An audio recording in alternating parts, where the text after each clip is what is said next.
सह वसुष्पते निरमय मय्येवास्तु मयि श्रुतम् मय्येवास्तु मयि श्रुतम्। ओम शांति शांति शांति।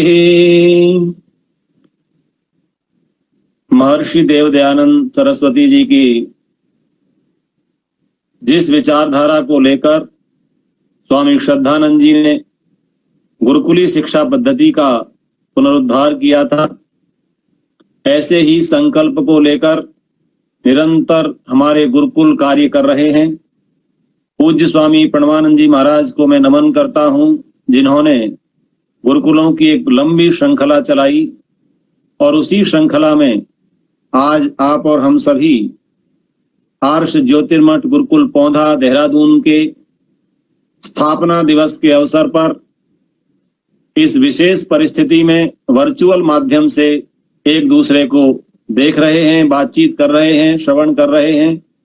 ऐसे गुरुकुल के संचालक तपस्वी आचार्य डॉक्टर धनंजय जी, उनके इस यज्ञशाला में बैठे हुए सभी यजमान बंधु और वर्चुअल माध्यम से जुड़े हुए सभी आर्य भद्र पुरुषों, देवियों, सज्जनों, प्रिय मित्रों, युवा साथियों, प्यारे विद्यार्थियों, हमारा सौभाग्य है कि हम उस गुरुकुल पौंधा के स्थापना दिवस में सम्मिलित हैं। देश विदेश में बैठे हुए हजारों आर्यजन इस स्थापना दिवस के 2020 के कार्यक्रम को देख रहे हैं, सुन रहे हैं।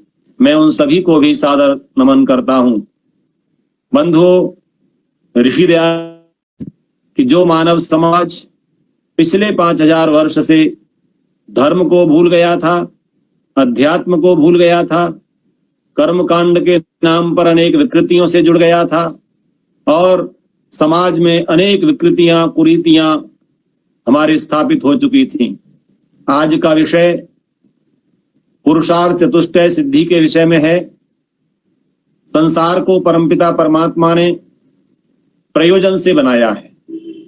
अनादि काल से अनंत काल तक यह सृष्टि क्रम चलता रहेगा और यह निष्प्रयोजन नहीं है, ये प्रयोजन से है। प्रयोजन क्या है? संसार के अनेक दार्शनिकों ने, विद्वानों ने, चिंतकों ने, मनीषियों ने वेद के ज्ञान के लुप्त प्राय होने के बाद इस संसार के उद्देश्य पर चिंतन किए, परंतु वो चिंतन अपनी अपनी बुद्धि से करते रहे और सच्चे अर्थों में वह चिंतन वैदिक चिंतन है। जी, तो मैं आपसे निवेदन कर रहा था कि जिस धर्म के विषय में, जिस अध्यात्म के विषय में मानव जाति दिग्भ्रमित हुई थी, उसे ज्ञान का प्रकाश देने का कार्य भी समय अनुसार व्याख्या हो सकती है, वो करूंगा। संसार का प्रयोजन जीव का कल्याण है और जब जीव का कल्याण प्रयोजन है तो जीव का कल्याण कैसे होगा? बड़ा सरल शब्द है, पुरुषार्थ। संस्कृत के विद्वान बातों को सुन रहे हैं और वो देख रहे हैं कि पुरुषार्थ शब्द का बहुत सरल अर्थ है पुरुषस्य को अर्थः। अगर हमारे अंदर प्रश्न पैदा हो इस जीवात्मा का जगत में आने का प्रयोजन क्या है, अर्थ का अर्थ है यहाँ पर प्रयोजन। तो प्रयोजन के विषय में ऋषियों ने कहा पुरुषार्थ सिद्धि ही संसार का प्रयोजन है, अर्थात धर्म अर्थ काम मोक्षाणाम सद्यः सिद्धि भवेत न। ऋषिवर देव दयानंद जी चाहे सत्यार्थ प्रकाश का प्रणयन कर कर्तव्य निर्वाह से मनुष्य के दो प्रकार की उन्नति होती हो, अभ्युदय होता हो। ऋषिवर देव दयानंद से पहले दो विचारधाराएं बहुत तेजी से काम कर रही थी। एक विचारधारा कह रही थी कि संसार कुछ नहीं है, दुखमय है, सर्वम क्षणिकम सर्वम दुखम, छोड़ो भागो। और बौद्ध बनकर के बिहारों में भिक्षु बनकर के बाहर जा रहे थे। लेकिन दूसरी विचारधारा चार्वाक के अनुयायियों की कह रही थी कि संसार ही सब कुछ है, अर्थात खाओ पियो और मौज करो, यावत जीवे सुखम जीवे ऋणम कृत्वा कृतम पिबेत भस्मीभूत शरीरस्य पुनरागमनम कुतः। ये दोनों विचारधाराएं अतिवाद की ओर थी। एक विचारधारा संसार को सब कुछ बता रही थी, दूसरी विचारधारा संसार से भागने का बता रही थी। तो न तो भागने से कल्याण होगा, न केवल भोगने से कल्याण होगा। ऋषिवर देव दयानंद ने ऋषियों की उस खोई हुई परंपरा को स्थापित करते हुए कहा, देखो भागना जीवन का उद्देश्य नहीं है, ये संसार क्षणिक नहीं है, ये संसार दुखमय नहीं है, ये संसार सुखमय है। परमपिता परमात्मा ने इस संसार को सुखमय बनाया। ऋषिवर देव दयानंद जी कहते हैं, ऐश्वर्यों को प्राप्त करना, आप सत्यार्थ प्रकाश के सच समुल्लास में देखिएगा, ऐश्वर्यों को प्राप्त करते हुए स्वकल्याण और जगत कल्याण करते हुए जीवन बिताना ही धर्म है। और सबसे बड़ा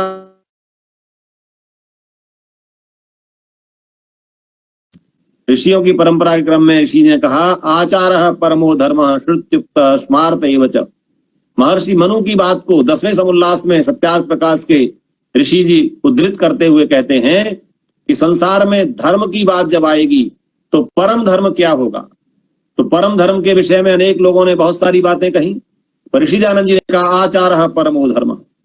अन्य लोग अन्य चीजों को धर्म और परम धर्म बता रहे थे, पर ऋषिवर देव दयानंद कहते हैं, जिसके आचरण में वे शिक्षाएं नहीं है जिनसे अभ्युदय और निश्रेयस दोनों होते हो। ध्यान दीजिएगा, भौतिक उन्नति के लिए पुरुषार्थ परिश्रम करने की नित्य प्रति आवश्यकता है, और आध्यात्मिक उन्नति के लिए प्रयत्नशील रहने का लक्ष्य प्रति पल प्रति क्षण हमारी जीवनचर्या में हो, यह धर्म है। अनेक बार आप लोगों ने महाभारत वाली उक्ति भी सुनी होगी, श्रूयताम धर्म सर्वस्वम श्रुत्वा चावधारयेत आत्मनः प्रतिकूलानि परेशान न समाचरित। ये बहुत तेजी से प्रसारित होना चाहिए। यह श्लोक के रूप में, उक्ति के रूप में तो जगत में प्रसारित है, लेकिन हमारे जीवन में आना चाहिए। हम अपने जीवन का अवलोकन करें कि पुरुषार्थ की प्रारंभ जहां से हो रहा है वह धर्म मेरे व्यवहार में आया कि नहीं। इसी धर्म की व्याख्या महर्षि मनु के शब्दों में भी अनेक बार आप सुन चुके हैं, उसकी व्याख्या का अवसर नहीं है। धृति क्षमा दमो अस्तेय शौचम इंद्रिय निग्रह धीर विद्या सत्यम अक्रोधो दशकम धर्म लक्षण।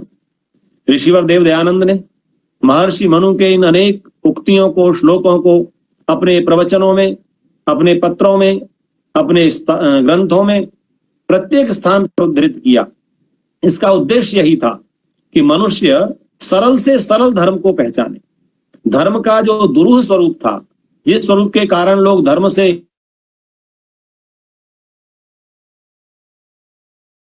के धर्म पर लाने का कार्य किसी ने किया, तो सदियों के बाद, हजारों वर्षों के बाद ऋषिवर देव दयानंद ने किया और धर्म का सच्चा स्वरूप बताते हुए कहा कि अरे धर्म जिसके मूल में नहीं है, वह संसार में जितने भी अर्थ हैं, ऐश्वर्य हैं, धन संपदाएं हैं, वे सब अनर्थ कहलाएंगी, क्योंकि अर्थ की श्रेणी में नहीं आएंगी।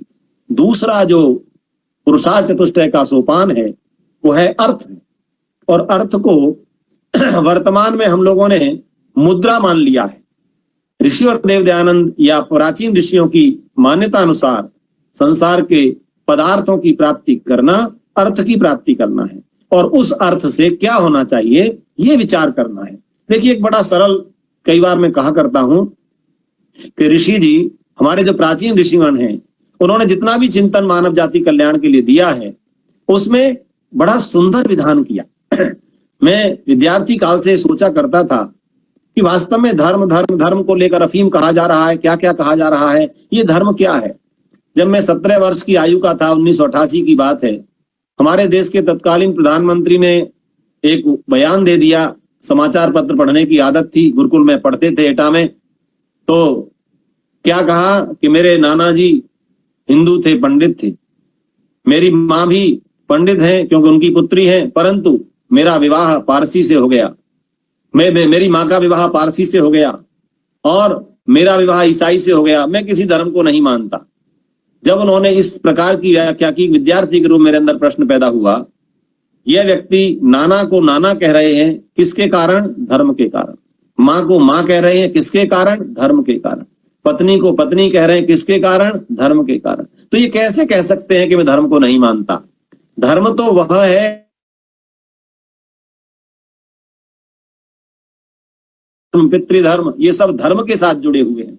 तो ऋषिवर देव दयानंद जी का जो बहुत बड़ा योगदान है बंधुओं, वह यह है कि धर्म को धर्मशालाओं से, धर्म के स्थानों से, धर्मालयों से, धर्म के ठेकेदारों से हटाकर समाज में स्थापित करने का कार्य किया। जो धर्म केवल स्थान विशेष की शोभा बन गए थे, ग्रंथ विशेष की शोभा बन गए थे, उस धर्म को मनुष्य के जीवन में धारण कराने का संकल्प अगर किसी ने कराया तो ऋषिवर देव दयानंद जी ने कराया। तो मैं निवेदन करने लगा हूं, पुरुषार्थ चतुष्टय की सिद्धि में धर्म को जानना, धर्म को मानना, धर्म का आचरण करना और अपने जीवन के प्रत्येक धर्म को, मेरी बात सुनने वाले अनेक धर्मों का पालन करने वाले होंगे। कैसे, क्या शब्द कह रहा हूं मैं? अनेक धर्मों का। कोई अध्यापक धर्म का पालन करता होगा, कोई व्यापार धर्म का पालन करता होगा, कोई किसी संस्था का अधिकारी बनकर उस संस्था के धर्म का पालन कर रहा होगा, अर्थात उन कर्तव्यों का पालन कर रहा होगा। इस दृष्टि से तो धर्म के अनेक सोपान हो सकते हैं, लेकिन शाश्वत एक ही धर्म है, और वह धर्म है जो शास्त्रों में कहा गया, क्या? आत्मनः प्रतिकूलानि परेशान न समाचरित, आचारः परमो धर्मः, आचरण धर्म है। तो आइए उस धर्म से, अगर मैं व्यापारी हूं तो व्यापार धर्म का शुचिता से पालन करते हुए जो मुझे प्राप्त हो उसे मैं अर्थ कहूंगा। अगर मैं अन्य किसी क्षेत्र में हूं, तकनीकी विद्वान हूं, वानप्रस्थी हूं या अन्य किसी दायित्व का निर्वहन कर रहा हूं, तो उस दायित्व का निर्वहन करने से प्राप्त होने वाला सुख, साधन और वो जितनी भी मेरे पास उपलब्धियां होंगी वो अर्थ हैं। विद्यार्थी, उसका विद्या ही अर्थ है। धर्मार्थी, जिसका धर्म ही अर्थ है। क्या हमारे जीवन में ऐसा प्रयोजन कभी बन सकता है कि हम धर्मार्थी बनकर के काम करें?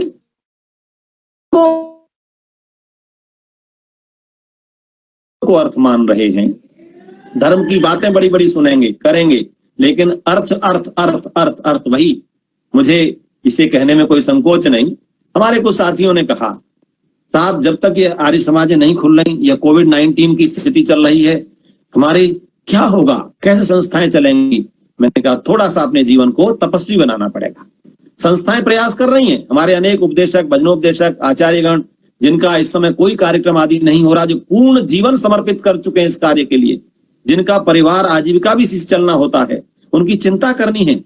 उनके अर्थ की, अर्थात उनका जो धर्मार्थ कार्य चल रहा था, जो पूरा जीवन धर्म में लगाकर चला रहे थे, उनके चिंता करना कर्तव्य हमारा है। जो श्रोतागण सुन रहे हैं, मैं उनसे निवेदन करना चाहूंगा, ये जो गुरुकुल जहां से हमारे ब्रह्मचारी तैयार हो रहे हैं, अब आपका धर्म है कि आप इन गुरुकुलों की ओर अपनी दृष्टि दौड़ाएं, ध्यान दौड़ाएं, तो धर्म के द्वारा प्राप्त होने वाला अर्थ, उस अर्थ से जितनी कामनाएं पूर्ति हो सकती हो। संसार में विकृति क्यों आ रही है सज्जनों? क्योंकि हमने मूल को छोड़ दिया, अर्थात धर्म को छोड़ दिया। अर्थ का चिंतन नहीं किया कि अर्थ है या अनर्थ है, तो परिणाम में जो भी संपदा संपत्ति मिली उससे हमारे संस्कार भी खराब हुए। तो जब धर्म से अर्थ प्राप्त होता है तो परिवार में संस्कार नहीं बिगड़ते।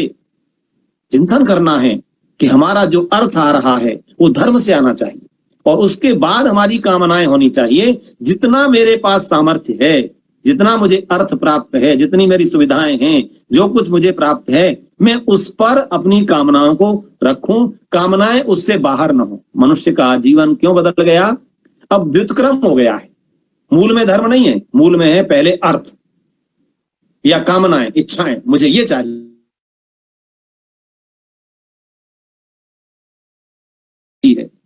आप और हम अनेक देशों में जाकर देखते हैं, केवल एक उद्देश्य है, किस प्रकार से ज्यादा धन कमाया जाए, फिर सुविधाएं पूरी की जाए, हर कुछ मेरे रिमोट से होने लग जाए। ये जीवन वैदिक चिंतन का नहीं है। इसलिए कामनाएं उतनी हो जिससे आत्म कल्याण होता हो, उस प्रकार की हो जिससे जीवन कल्याण होता हो। तो काम का मतलब यहाँ केवल एक अर्थ में नहीं ले जाना, कामनाओं में ले जाना, और अर्थ के साथ काम, अर्थात अर्थ की मर्यादा के अनुसार। बड़ी सामान्य सी कहावत होती थी, उतने पैर पसारिए जितनी लंबी चादर। अर्थात क्या, अर्थ क्या था? कितना सरल जीवन संसार का चल रहा था। बंधुओं, इस 3 महीने ने लोगों के जीवन को बदला तो है, सिखाया तो है, प्रयास तो किया है। देखो दोबारा लौट कर आओ वैदिक चिंतन पर। तुमने जो अपनी आवश्यकताओं का बड़ा श्रृंखला बना ली थी, बड़ी सूची बना ली थी, लिस्ट बना ली थी, उसको सीमित करो। आवश्यकताओं पर केंद्रित होना, धर्म और मोक्ष के कवच में रहना है। एक तरफ से कवच धर्म है, दूसरी तरफ से कवच मोक्ष है, और इन दोनों के कवच में रहने वाले अर्थ और काम जब होते हैं तो पुरुषार्थ की सिद्धि होती है। ऋषियों ने जो चिंतन हमको दिया है बंधुओं, अर्थ और काम को संतोष के साथ, अर्थात कामनाएं भी संतुष्टि की होनी चाहिए, अर्थ में भी संतुष्टि होनी चाहिए, परंतु धर्म के पालन में संतोष नहीं करना। 3 चीजों में हमारे ऋषियों ने कहा संतोष नहीं करना चाहिए। यज्ञ, अध्ययन और दान, इन तीनों में कभी संतोष नहीं करना, क्योंकि ये तीनों धर्म के स्कंध हैं। त्रयो धर्म स्कंधा, ये धर्म के स्कंध हैं। तो इनमें पहला स्कंध है यज्ञ, अध्ययन और दान। उन 3 स्कंधों में पहला स्कंध है यज्ञ, अध्ययन और दान। इसमें संतोष नहीं करना। अभिप्राय क्या है? धर्म के पालन में संतुष्ट नहीं होना, अर्थ में संतुष्ट होना, कामनाओं में संतुष्ट।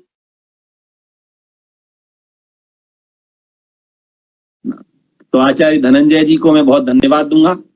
उन्होंने मुझे ये अवसर दिया कि मैं आप लोगों से जुड़ करके पुरुषार्थ चतुष्टय पर थोड़ी चर्चा कर सकूं। पुरुषार्थ चतुष्टय, धर्म, अर्थ, काम, मोक्ष। कितना सुंदर चिंतन ऋषिवर देव दयानंद जी ने हमको दिया है। समय बड़ा सीमित था, बीच में बाधा भी आ गई तकनीकी कारणों से, तो फिर भी हमें चिंतन ये करना है कि हमें अपने जीवन का परम लक्ष्य बनाना है इनकी सिद्धि। बड़ा प्रसन्नता होगी आपको। जिस साहित्य को हम संस्कृत साहित्य के रूप में पढ़ते हैं, उसके काव्य शास्त्र के आचार्यों ने भी काव्य की प्रयोजन, काव्य का लक्ष्य क्या लिखा? चतुर्वर्ग फल प्राप्ति सुखादल्पधियामपि, अर्थात चतुर्वर्ग के फल की प्राप्ति। कौन चतुर्वर्ग है? धर्म, अर्थ, काम, मोक्ष। अर्थात जो नाटक लिख रहा है, जो साहित्य में महाकाव्य लिख रहा है, वहां भी मनुष्य के जीवन का उद्देश्य क्या बताया जा रहा है? चतुर्वर्ग फल प्राप्ति, धर्म, अर्थ, काम, मोक्ष की सिद्धि। तो हमारे ऋषियों को, कवियों को, मनीषियों को, चिंतकों को, दार्शनिकों को नमन करते हुए मैं ये निवेदन करना चाहूंगा, आपने बड़ा सुंदर मार्ग हमको दिया है। आज हमें उस पर चलने की आवश्यकता है। संसार दिग्भ्रमित है, संसार अवसाद में है, संसार हताशा में है, संसार निराशा में है। इस छोटी सी महामारी को, मैं छोटी सी प्रयोग कर रहा हूं, परेशान मत होइएगा, इसको लेकर के लोग इतने चिंतित क्यों हैं? चिंतित नहीं होना, सतर्क होना, क्योंकि आचार्य व्यास का वचन याद रखिए, तर्क एव ऋषि, और तर्क से सतर्क शब्द बना है। बड़ा सुंदर चिंतन है। अगर हम सतर्क हैं, प्रत्येक वास में तर्क युक्त व्यवहार कर रहे हैं, तो क्या होगा? कल्याण।